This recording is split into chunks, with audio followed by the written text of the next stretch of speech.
We got to start. Session starts at 10, so we need to move along. All right.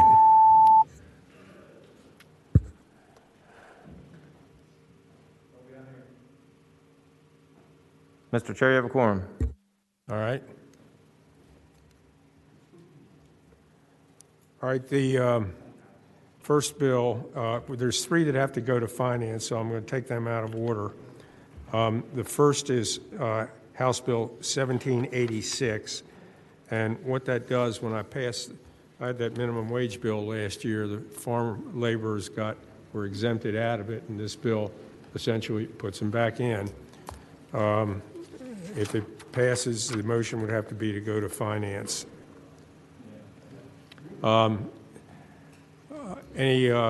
Is Delegate Ward there? I am here, Mr. Chair. Okay. You want to explain the bill? It's pretty Yes. simple and the need for it. Yes. Thank you, Mr. Chair, members of the committee. I've been thinking about farm workers. They've been on my mind ever since last year when we passed the minimum wage that left them behind. It's been on my mind during the summer months, especially during those hot, blistering months. And they've been on my mind throughout the pandemic every time I go to the grocery store. We are here today. I hope to uproot a Jim Crow relic. And I don't say that to be controversial. I don't say that to provoke. I say that because it's true, because we've got to acknowledge the history to move us forward. And that a common thread just runs through so much of the New Deal and of the 1930s, and it was a deliberate exclusion of Black workers and other minorities. And this racial discrimination showed up in our laws like the Social Security Act, the National Industrial Recovery Act, and the Fair Labor Standards Act, which excluded agriculture workers from every policy. From that day forward, it has been reflected in our state labor laws across the nation and across Virginia. Only over the last few years, I'm proud to say that we've worked in this General Assembly to repeal many of those laws. And after all, when we see any kind of remnants of Jim Crow laws, we must pull them out by the roots. And that's what this bill does. Now, when this legislation was before the House of Delegates, we heard from many farmers who told us that they were already paying their workers more than the minimum wage. And we commend them, we really do. But this legislation is for roughly about 1 out of 5 farm workers in Virginia who are paid less than the minimum wage. And we've also heard questions about whether this bill would allow workers to be paid by the piece or by the bushel. And the answer is yes, it does. As long as it does not fall below the minimum wage for hours worked. In many ways, this bill represents the least of what we can do for those farm workers who are essential, they were essential long before the pandemic. But it also provides some peace of mind to those who are living paycheck to paycheck while lifting up entire families and increasing their disposable income that will power this economy. So, Mr. Chair, members of the committee, I hope it is the will of this committee to support this legislation and to close the book on this shameful part of our past. Thank you. Thank you, Mr. Chair. Thank you, Delegate Ward. Are there questions of Delegate Ward? Mr. Chairman. Right back here. Mr. Chairman, Senator Bell. Senator Bell. If Delegate Ward, can you tell us about how many workers this applies to? And in particular, I'm concerned about how many wineries this would apply to, if it does apply to wineries. Thank you, Mr. Chairman. Mr. Chair, Senator Bell, I would say that I cannot tell you the number, but it's about 1 out of 5 farm workers. But I do have people with me for any specific question, if you need more answers. So, all right. Mr. Chairman, if I could follow, so it does apply to wineries? I am checking my phone and seeing if anybody is sending me a quick text. All right, let's hear from the people who, and we're going to stick to this maximum, 3 minutes for those who support the bill, and maximum 3 minutes for those who oppose, and I mean maximum. Okay. All right, Who is, show your hands so we can put you in the queue if you're supporting the bill. Yes. As the chairman pointed out, those who would like to speak in favor of the bill, please use the Zoom feature, raise hand. Doris Cruz Mays, please go ahead. Yes, Mr. Chairman, members of the committee. I'm Doris Krause Mays, president of the Virginia AFL-CIO. And I just want to mention one thing that has been discussed, even when the bill was heard in the House and now here, is, first of all, we commend the employers that already pay more than the minimum wage, which is a huge majority. So we commend them for that. But the ones that don't not only undercut the workers, but they also undercut the businesses that do.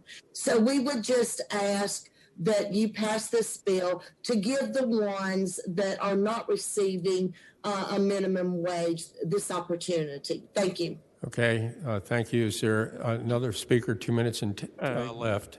Galen 2:10. Norton, please go ahead. Good morning. My name is Gayleen Knoyton. I'm the Political Action Chair for the Virginia State Conference NAACP, and we are in full support of this bill. It's time for us to get rid of the sharecroppers mentality and move this bill forward so we can have equal rights for workers' rights across the board. Thank you. Thank you.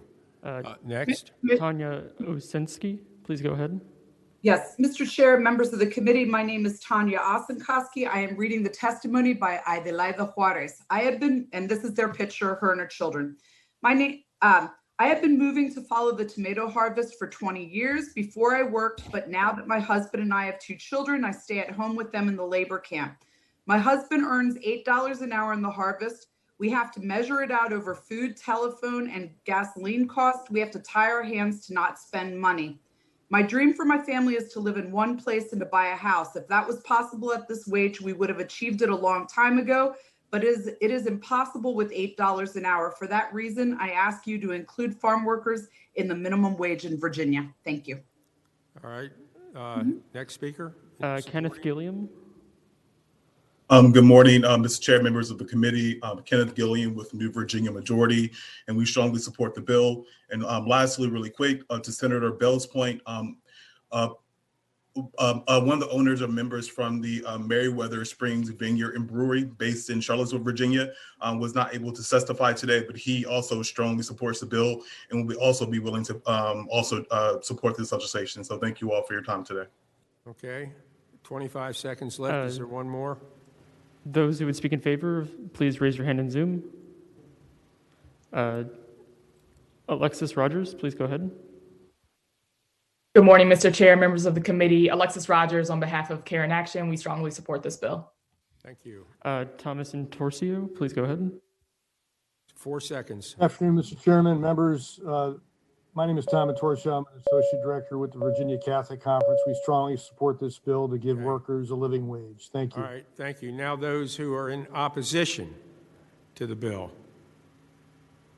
Anyone in line for that? They're moving to the room right now, Mr. Chair. Jim Riddle, please go ahead whenever you're ready.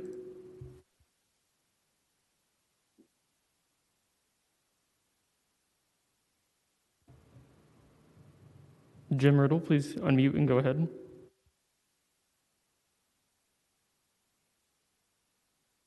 Is there another person? There is Ben Rowe. Whenever you're ready, please unmute and go ahead. This is Jim Riddell. I'm Jim Riddell with the Virginia Cattlemen's Association. I appreciate the comments that have been said. We represent thousands of beef operations, beef farmers across the Commonwealth. We ask you to vote no on House Bill 1786 because of the huge negative impact it'll have on Virginia farms and their farm employees. I understand the comments that have been made, but it's been misunderstood and misconstrued. The Bureau of Labor Statistics reports that the 2020 per hour median rate for Virginia farm employees was $15.60 per hour, while the average was well over $17. Now, the Senate promised a study last year on the economic effects of increases to the minimum wage on industries like agriculture. Where is the study? What were the results? I don't think there's been a study. Agriculture has a long-standing exemption, and it's unique, and we need to talk about this. as the income and costs are market-based, supply and demand-based. There's no guaranteed income, and it's based on prices received and prices. We can't raise prices or raise income automatically or decrease costs. We are struggling. We're seeing low prices, supply chain disruptions, and again, this financial pressure, it's unnecessary pressure, will cause farms to go out of business and actually will cause some unintended consequences. Half the time for the opposition's been used. Next. Ben Rowe, please go ahead. Thank you, Mr. Chair. Ben Rowe speaking on behalf of Virginia Farm Bureau in opposition to the bill. I won't rehash the points we've already heard. I'll just point out a couple that haven't been mentioned. Earlier, it was said that 1 in 5 farm workers are not making minimum wage. Simply not true. Farm workers are covered under the Fair Labor Standards Act, which guarantees the federal minimum wage to all workers. Additionally, unlike most other industries, it is extremely common for farmers to provide housing, transportation, meals, and other services at no cost to farm workers. These expenses are difficult to capture, quantify, and factor into minimum wage or an hourly value, which is a key reason why farm workers have been exempt from the law.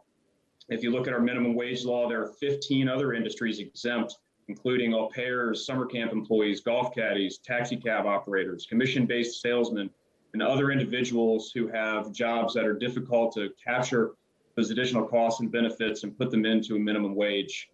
I'll also address Senator Bell's question. Yes, vineyard workers, orchard workers would all be included in this bill. There's also another line in this bill that would remove the exemption for migrant and federal H-2A and B workers in this bill, which would have an enormous impact on the vineyard industry. And H-2B on the seafood industry. Wrap it up. In closing, we kindly ask you to maintain the farm worker exemption, just as you did when this language came up last session. Thank you very much. All right, any further discussion with the committee? Mr. Chairman, I have a question. I noticed that the temporary foreign workers under federal law are exempt. Don't they get paid more than minimum wage under the federal law? What used to be called, I don't know, maybe still, the adverse effect wage rate, which I'm very familiar with. Does somebody know anything about that, which is above minimum wage? These are go ahead. Mr. Chair, members of the committee, yes, they are already paid. Those are not those that we are talking about. We're just talking about that few who do not make minimum wage, who are just given whatever the farmer wants to give. And can I also just mention also that what in response to what Mr. Riddle said, that Mr. Rowe, I think he's talking about the H-2 workers and not those farm workers.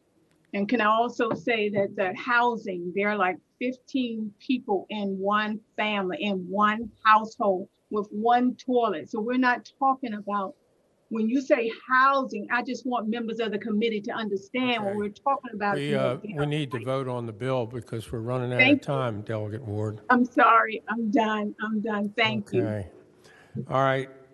Bills before us. The motion, if it's to report, has to go to finance. Mr. Chairman, can I just make a couple observations? As the only person in here who's probably got any significant agriculture in their district. Well, sorry.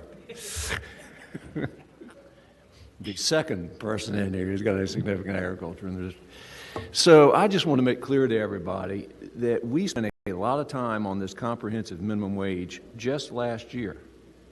And the farm worker exemption was part of that discussion. And it was in, and then after the process worked, it was back out again. So it's not like we haven't spent time on this. In addition, the bill that we passed last year requires a study of regional impacts of a $15 an hour minimum wage, and that study is due back to us in 2023.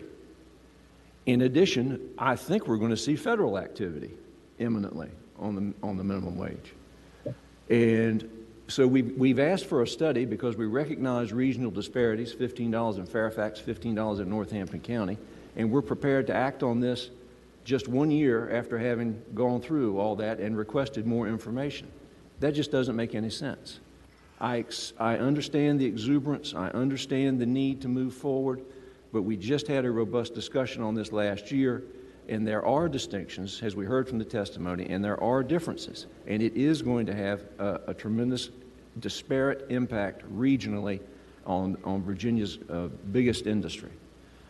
And we've got, and this rankles me just to point out that we have an au pair exemption. And we're talking about Virginia's largest industry, again with regional, there ain't any au pairs in Northampton County, I can tell you that. So that's all I have to say, Mr. Chairman. Mr. Chairman, Surville. Mr. Chairman. Senator Surville. Thank you, Mr. Chairman. You know, I was the lead conferee on that minimum wage bill I think it was your minimum wage bill, Mr. Chairman, last session. And this farm worker exemption piece was, I think, sort of the last key to that, I thought, very complicated and tenuous agreement. And while I personally support the policy reflected in this bill, if we're going to come back and relitigate every single major compromise we make every session, we're going to keep doing this again and again and again on this and other bills. And so I'm going to go red on this, but I want to make clear for process reasons, because minimum wage is a big deal. But if we're going to start picking apart these compromises we make as soon as we make them, we're never going to resolve anything between our chambers, and that's why I'm opposing it. Okay. Mr. Chairman. Spruill. Senator Spruill. Thank you, Mr. Chairman. The question was, Senator Lewis was saying what was in and was taken out. And you're getting it mixed up. We're only talking about 1 in 5. Also, we're talking about a study. I wish someone say, regardless of which committee you may be on, when they ask for a study, ask how long. You can check with JLOC, which I am on JLOC, and ask them to a study. You be acting like they can ask for a study and be done next year. JLOC is already 3 years behind the studies already. So when we ask for a study on something, then we should start asking, when will it get done? This study you were talking about will not be done in 2023. They are already behind. So we got to be very careful when we ask for a study on something, because it's not behind. So we are doing it time after time on all committees. We're asking for a study from JLOC. And JLOC is still telling us we're already 2 or 3 years behind already. And we're piling on this next stuff, and we act like we're going to get a study back next year. We won't get it back then. We are only talking about 1 out of 5, those who do not get the minimum wage. So, Mr. Chairman, I'm hoping, so I'm ready to make a motion, move that this be reported. Motion is to report and refer to finance. Mr. Chair, Ms. Deeds, and I'd like to speak to the bill. The remark that Senator Lewis made about being the only person in this committee with major agriculture is almost an insult to a whole bunch of us. Last year, Senator Bell made especially Senator Evans. Yeah, that's exactly right. Exactly right. Last year, Senator Bell made a remark that has stuck in my head. He talked about a living wage in Loudoun County being over $18 an hour and a living wage in Bath County being around $10 an hour.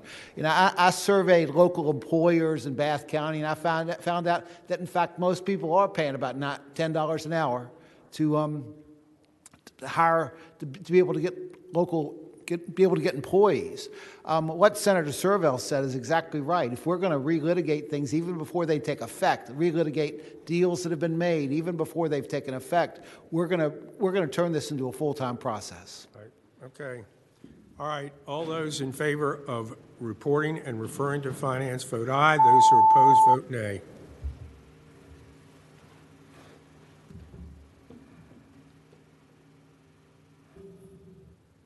Ayes 5, noes 10. Ayes 5, noes 10. The bill is not reported. Thank you, Delegate Ward. Thank you, Mr. Chair, members of the committee. All right, the next bill is 2063. Is Delegate Mullen there?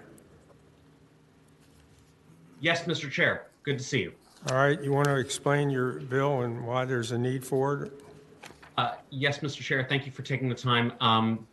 So first, this is the Virginia Overtime Wage Act, which just allows for individuals to be able to take a lawsuit in state court for the loss of overtime wages in the same way that they would be able to do in federal court. as you and others I'm sure are very aware, it's really expensive and really kind of a pain in the rear end to go to federal court as opposed to go down to your local district court.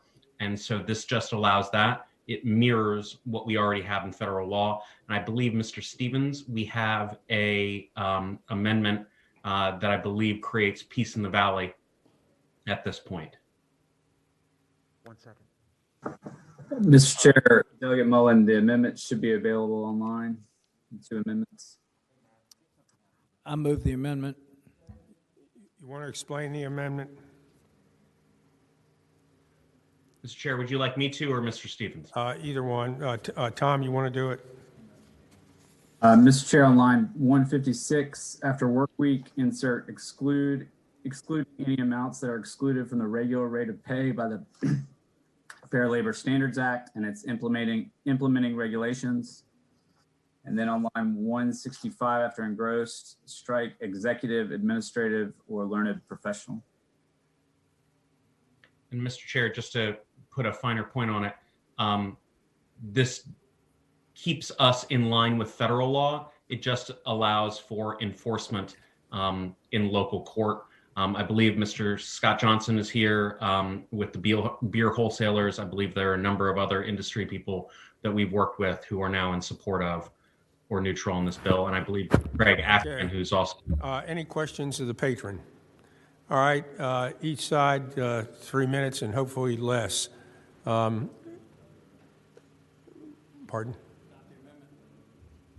So moved. Amendments, Mr. Chairman. All right. Pardon? Oh, we have to move to adopt the amendment. There's a motion and a second. All those in favor say aye. Aye. Both amendments. Okay. Who speaks first? Those who would speak in favor of the legislation, please raise your hand in Zoom. Gregory Ackerman, please go ahead. Mr. Chairman, members of the committee, Gregory Ackerman, the DC Metro Building Trades 17 Construction Union in the Northern Virginia area. I want to thank Delegate Mullen for introducing this legislation and urge the committee to support this bill. Thank you. Thank you, and thank you for the brevity. Next. Doris Krug-Mays. Yes, Mr. Chairman and members of the committee, Doris Krause-Mays with the Virginia AFL-CIO, and we are in support of this bill. Thank you. Thank you. Next. Once again, those who want to speak in support, please raise your hand. Jason Asher, please go ahead. Mr. Chairman, members of the committee, Jason Asher with the Mid-Atlantic Pipe Trades, and we just want to ask you to support this bill. Okay. Michelle Sutherland. Yes, Mr. Chair, Michelle Satterland on behalf of American Airlines. We want to thank the patron for working with us, putting in an exemption for air carriers related who are governed by the Railway Labor Act, and we are now no longer in opposition to the bill. Thank you so much. Thank you. Next. Enrique Calvo, please go ahead. Hi, Enrique with SEIU Local 32PJ. I want to also thank the delegate for working with us and support the bill. All right. Scott Johnson, please go ahead. Morning, Mr. Chairman. Scott Johnson speaking on behalf of the Medical Society and the Beer Wholesalers. I want to thank Delegate Mullen for the 2 amendments that you just addressed. And you may want to know what that actually covers is making sure you're excluding commission sales and making sure that you're not capturing spot bonuses and things like that. Right. So we appreciate that. Thank you. Out of curiosity, is there you showing any opposition in the queue? I can ask for it, Mr. Chair, but at this moment, no. I think the bill's in pretty good shape. Move report, Mr. Chairman. Second. All right, there's a motion and a second to report the bill and refer to finance. All those in favor vote aye. All opposed, nay.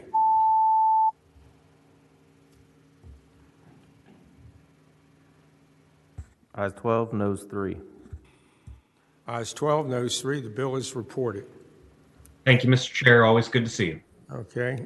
Next is House Bill 2137, Delegate Guzman's bill. I understand that's been modified. House Bill 2137. Delegate Guzman, are you there? Yes, Mr. Chairman, I'm here. Good morning, and I will yield the floor to Senator Barker. Okay. Mr. Chair, I have a substitute. Okay. You want to explain it? Yes, I'll explain it very quickly. What this does is this limits the effect of this bill to home health care workers who are reimbursed, paid under the, for the Medicaid system. If you look at lines 16 and 17 of the substitute, it says employee means a home health worker who works an average at least 20 hours per week or 90 hours per month. And then on lines 36, 37, and 38, it states that a home health worker means an individual who provides personal care, respite, or companion services to an individual who receives consumer-directed services under the state plan for medical assistance. Okay, so there's no application of this to small businesses in the private sector? That's correct. There's no application to the private sector. What it does is it provides that under the Medicaid program that we would do that. Move the substitute. Second. All right, it's been moved and seconded. We adopt the substitute. All those in favor say aye. Aye. Aye. Opposed? All right, let's hear from the public very quickly. Those who are in support of the bill, raise your hand so you're in the queue. And each side has a maximum of 3 minutes, hopefully less. Anyone? Kim Bobo, please go ahead.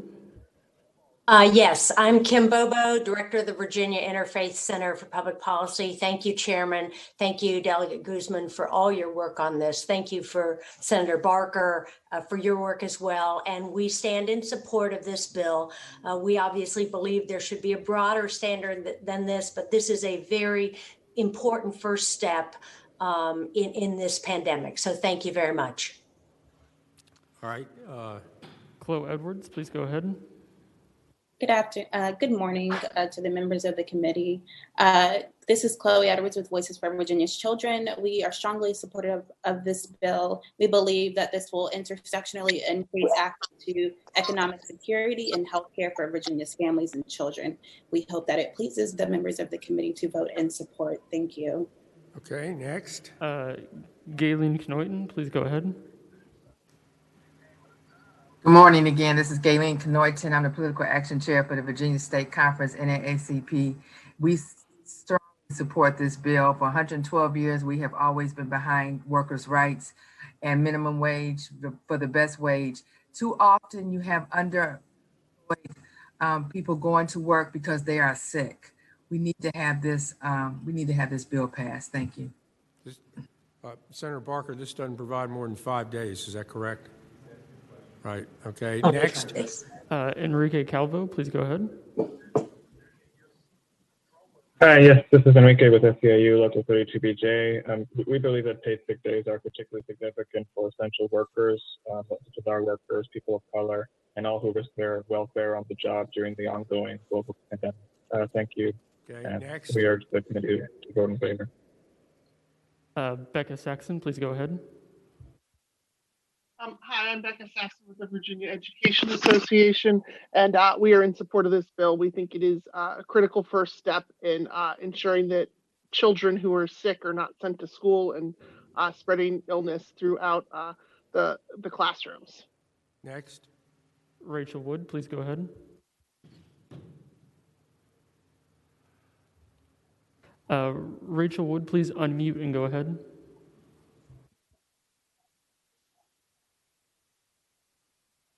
Thirty seconds left.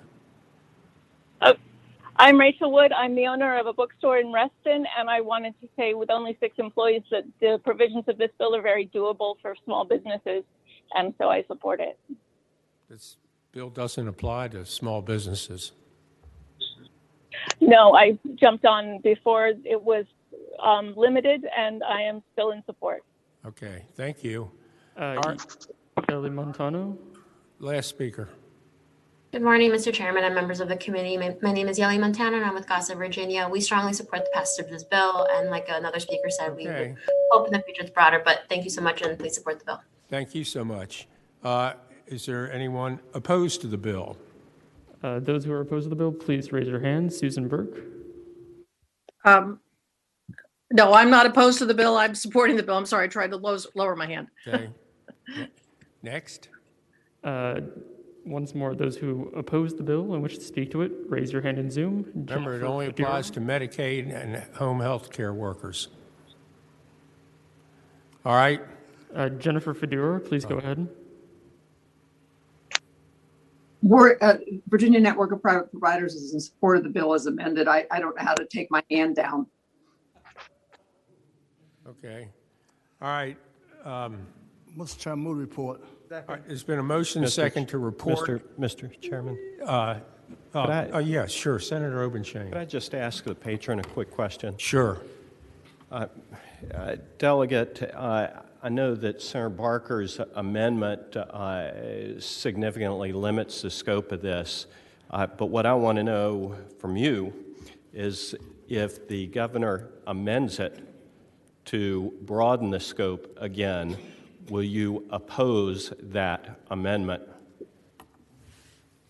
Mr. Chairman, I would tell Senator Ovenshain that without me looking at what the governor wants to do, I cannot say what I will do. I'm thinking about the future, Mr. Chairman. I read you loud and clear. Thank you. I can tell you this, if he does amend it to put the private sector in, I'm going to vote no. Okay? I'm going to still vote yes, Mr. Chairman, even though you vote no. That's fine. All right. There's a motion and a second, report and refer to finance. All those in favor vote aye. Those opposed, no.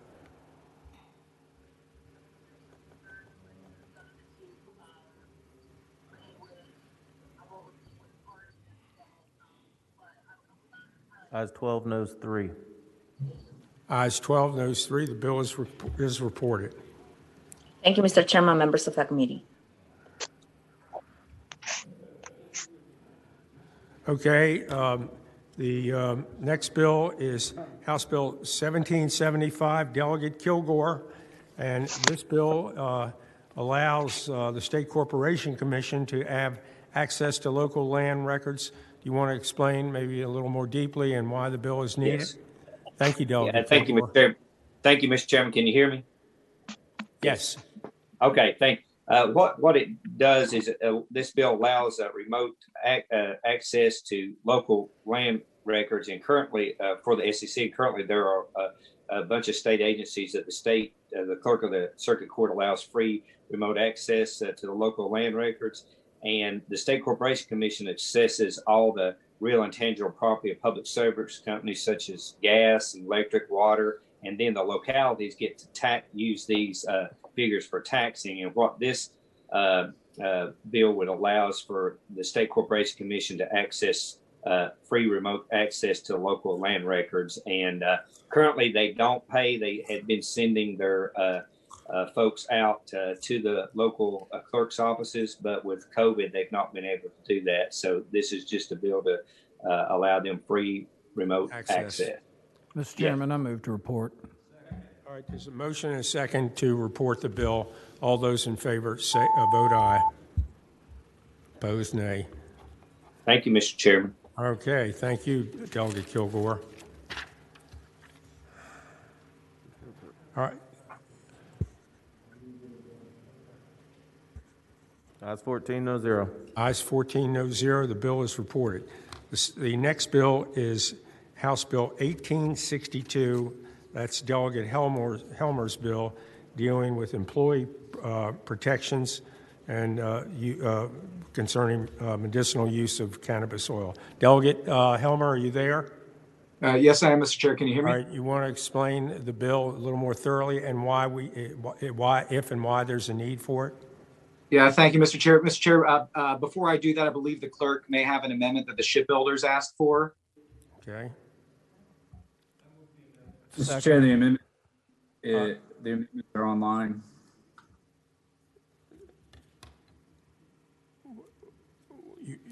What line did you say? Mr. Chair, they're online. It's two amendments. Line 19, engrossed after hours, strike or, insert a comma.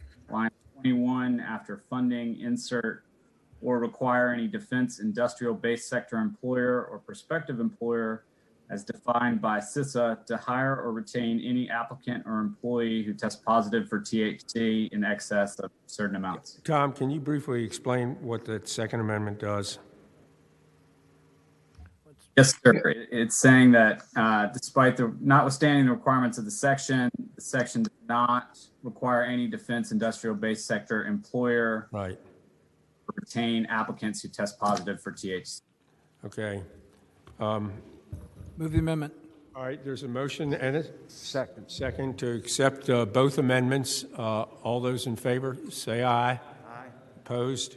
All right, the amendments have been adopted, and the bill is before us. You want to explain it, Delegate Hilmar? Thank you, Mr. Chair. Sure. Yes, Mr. Chair, thank you. HB 1862 simply prohibits an employer from firing or disciplining an employee for their lawful use of cannabis oil, while still allowing for dismissal or discipline if an employee is impaired at work. In 2018, our General Assembly passed legislation permitting the use of CBD oil when a medical professional certifies it as a legitimate treatment.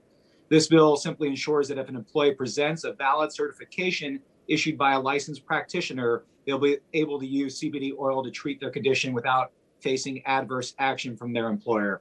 The amendment was a request from the shipbuilders just to clarify they can still do testing to prevent marijuana use.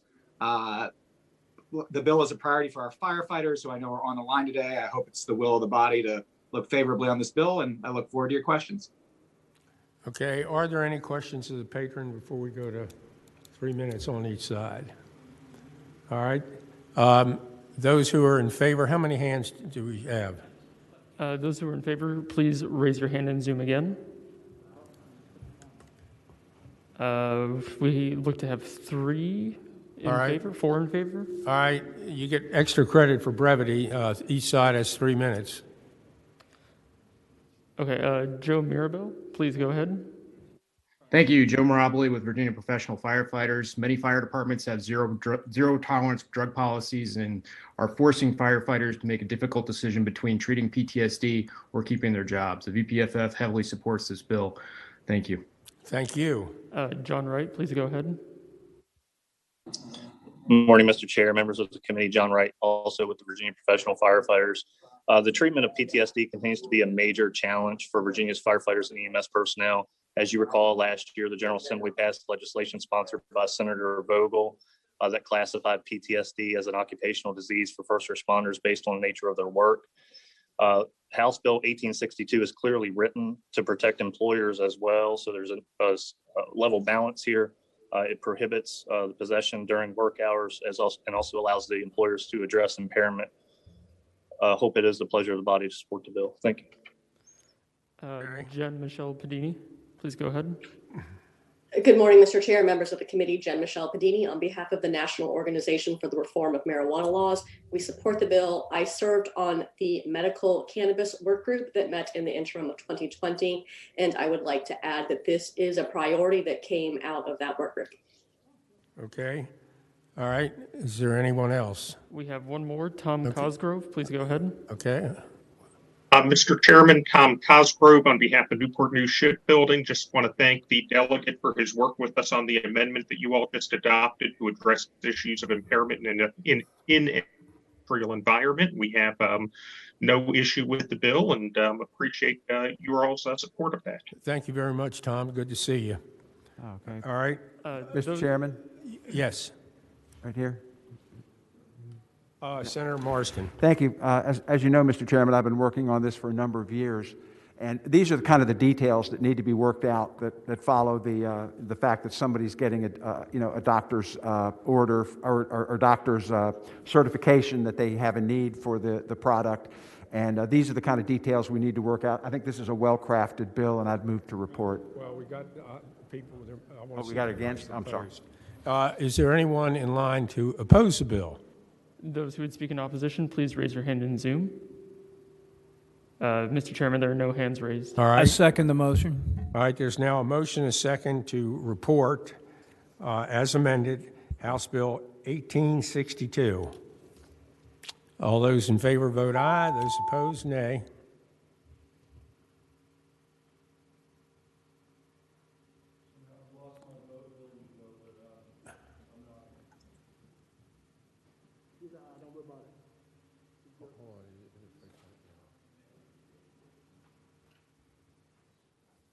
All right. Ayes 14, no 0, 1 abstention. Ayes 14, nays 0, 1 abstention. The bill is reported. Thank you, Mr. Chair. Thank you, members of the committee. Thank you, Delegate Helmer. Next is House Bill 1877. That's Delegate Jenkins. bill, and that will be dealing with legal service plans and the people who sell them. Delegate Jenkins, you want to explain the bill in a little more detail and why you feel it's needed? Good morning, Mr. Chair, members of the committee. House Bill 1877 is technical in nature and simply clarifies language in legislation enacted in 2020 regular session regarding the registration of agents selling prepaid legal service plans. As the Virginia Department of Agriculture and Consumer Services went about implementing the legislation, the agency's counsel for the AG's office advised the language of the 2020 legislation was insufficient to accomplish its purpose.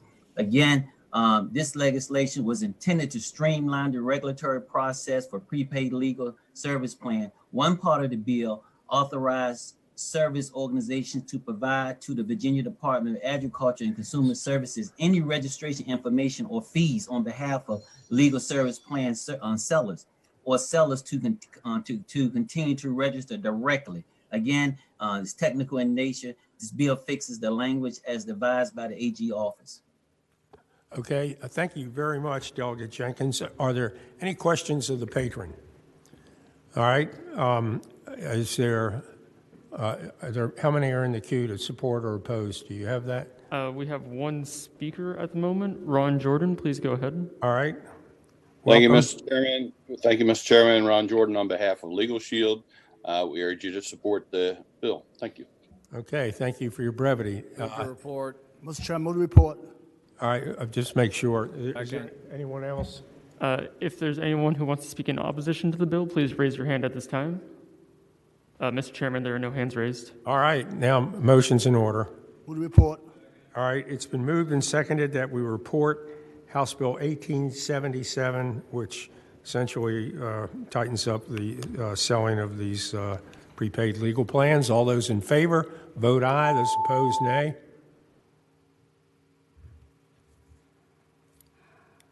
Ayes 15, no 0. Ayes 15, noes 0. The bill is reported. All right. All right, next we have House Bill 1881.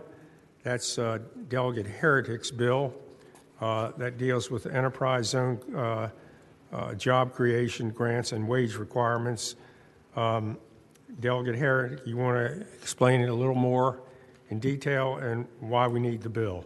Good morning, Mr. Chairman and Senators. House Bill 1881 is an administration bill which seeks to enhance the reach of the enterprise zone job creation grants in 3 ways. First, it adds the prevailing Virginia minimum wage to the existing federal minimum wage, whichever is then higher, as the benchmark for its eligibility thresholds. Second, it expands the overall availability of job creation grants at a rate of $800 per year per eligible position for up to 5 years by resetting the eligibility threshold for businesses creating new jobs, which set the prevailing minimum wage from 175% of the minimum wage, providing that these positions offer health benefits, or $500 per year for 5 years for each eligible position, paying less than 175%, but more than 150% of the prevailing minimum wage, again, which offer health benefits. Third, the grant provides additional eligibility for jobs created in areas having unemployment rates of at least 1.5 times the state average, or which are created by SWAM businesses at $500 per position for up to 5 years for positions that pay at least 125% of the prevailing minimum wage, again, which offer health benefits. The bill further clarifies that no position which pays less than 150% of the prevailing minimum wage, which does not offer health benefits, remains eligible for such grants. Finally, there is a delayed enactment to January 1, 2022, given that availability of the program is based upon the calendar year, not the fiscal year.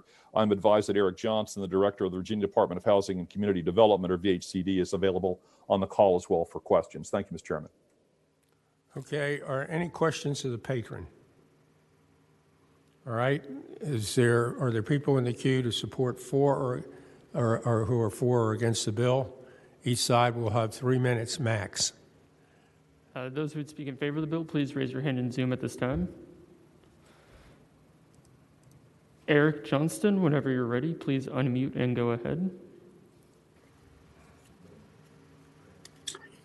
Thank you, Mr. Chairman, members of the committee. Eric Johnson, the Director of the Virginia Department of Housing and Community Development. Appreciate Delegate Herrick bringing this agency bill that was necessary given the changes in the minimum wage, and happy to take any questions. Mr. Chairman, at this time, there are no others who have their hands raised to speak in favor. You've heard the bill.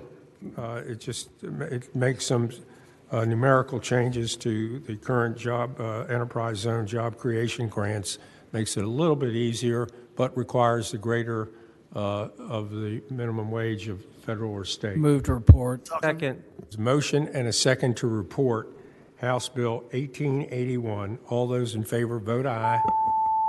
Opposed, vote nay.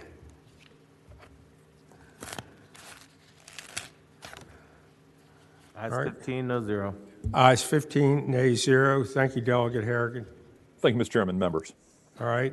Next is House Bill 1964. Delegate Bagby. He likes the 1960s. Delegate Bagby, are you there? This 1964 deals with amends provisions governing the supervisory merger or transfer of assets of insolvent credit unions to include state credit unions. Go ahead, Delegate Bagby. You're there? Yes, Mr. Chair. Mr. Chair, Okay. members of the committee, HB 1964 amends the provision for governing the supervisory merger or transfer of assets of insolvent credit unions to include state credit unions that are financially unstable, as the chair just mentioned. The measure removes the requirement that the commission finds that an emergency exists to expedite mergers or sales of assets between credit unions. There has been no opposition up to this point to this legislation. I don't suspect that there is any today, and I also suspect that there is someone from SEC to speak and answer any questions if you have them. All right. First off, are there any questions of Delegate Bagby? All right. We'll now hear from those who support and those who, if there are any that don't. You each have 3 minutes. So first are those who support the bill. Joe Face, please go ahead.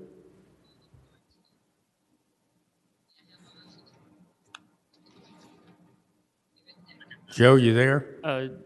Mr. Face, please unmute and go ahead. Yes, sir, Mr. Chairman. Thank you very much. Joe Hey, Face. thank you, Joe. Commissioner of Financial Institutions. We appreciate Delegate Bagby carrying this bill for us.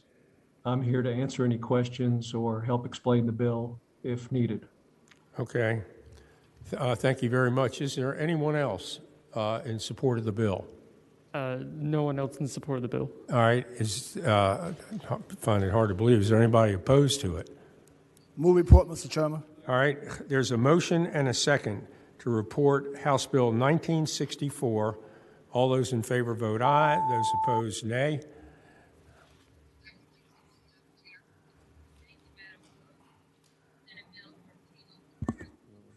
Who's got Delegate Lucas's? There you go. Ayes 15, no zero. Ayes 15, no zero. The bill is reported. Thank you, Delegate Bagby. Thank you, Mr. Chair, members of the committee. Okay, all right. Next is House Bill 2062. That's the deals with the people who deliver the food, who you call into, and we're changing it a little. All right, that's HB 2062. Delegate Willett, you want to explain what the bill does and why it's needed? Yes, thank you, Mr. Chairman and members of the committee. HB 2062 would require third-party delivery platforms like Grubhub and Uber Eats to facilitate an agreement with a restaurant expressly authorizing the food delivery platform to take orders and deliver food prepared by the restaurant. I'm sure all of you probably have taken advantage of one of those services during the pandemic, if not before, and they're certainly valuable services. What this bill seeks to do is to protect the restaurants in those transactions, actually have them part of the transaction. There's also a food safety concern here to make sure that the food is delivered properly under the restaurant's specifications. The National Restaurant Association actually has created a set of public policy principles for third-party delivery. They worked with DoorDash, Grubhub, and Uber Eats to create those. One of those principles is requiring the third-party delivery companies to have an agreement, to have permission from the restaurants to do delivery. HB 2062 would put that in place. I hope to be the will of this body to report this bill. Thank you so much. Okay. You all heard the bill. Are there any questions of the patron? All right. Are there people in line to speak either for or against the bill? We have one speaker at the moment, Robert Melvin. All right. Go ahead, Mr. Melton.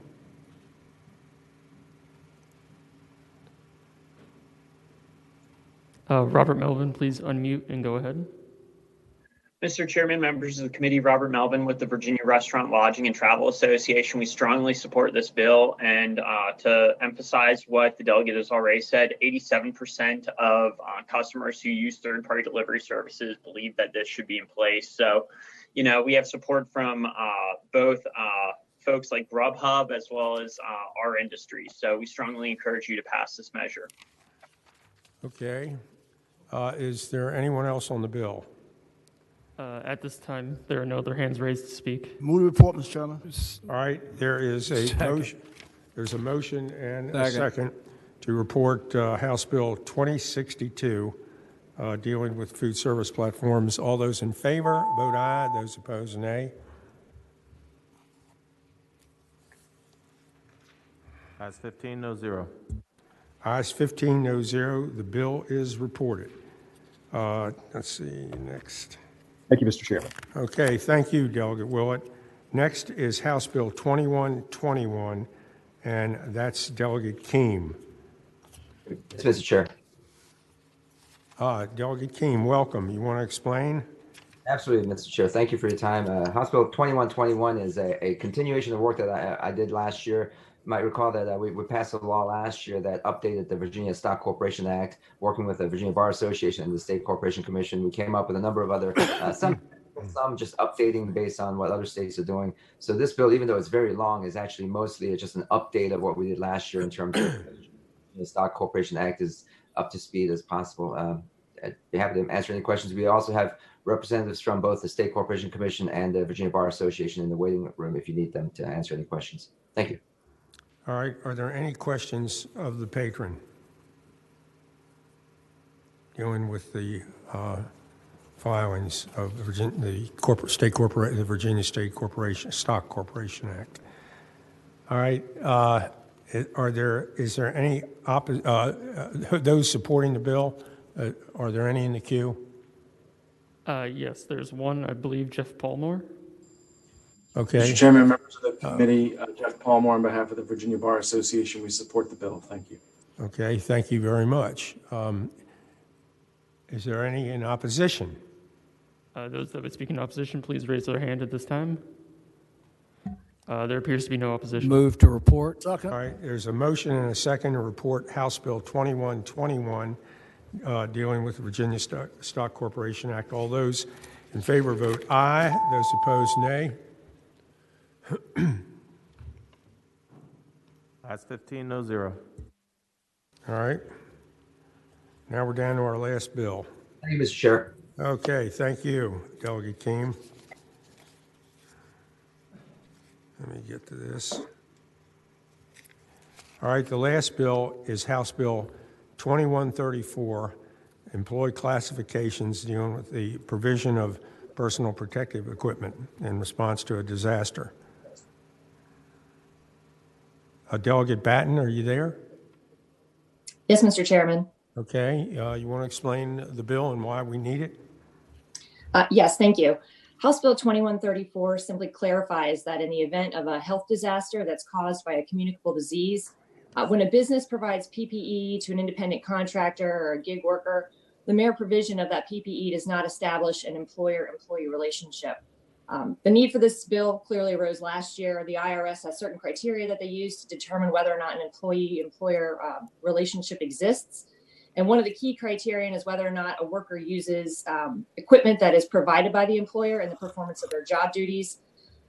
Because the governor's executive orders mandate face mask usage, a mask is now mandatory workplace equipment. So we're in a situation where employers want to provide PPE to keep everyone safe. However, if they do so, they may inadvertently establish an employer-employee relationship. I am happy to answer any questions. So what this bill does is it makes sure that whatever the status is, it's not affected by the delivery of PPE to an employee, contractor, or self-contained. Is that correct? Correct. Okay. That is correct. All right. Unless any speakers, Mr. Chairman, I move to report. Are there anybody in the queue? One person did just raise their hand. Benjamin Knotts. When you move into the room and you're ready, please go ahead.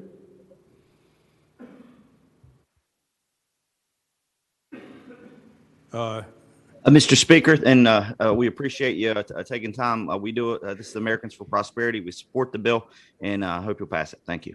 Okay. That's it. To report. Yeah, at this time, there are no other speakers. All right. Second, Mr. Chairman. It's 10:18. Senator Mason, did you have a question? No, to report. Oh, there's a Second. motion, and is there a second? Second. To report House Bill 2134. All those in favor vote aye. Those opposed, no.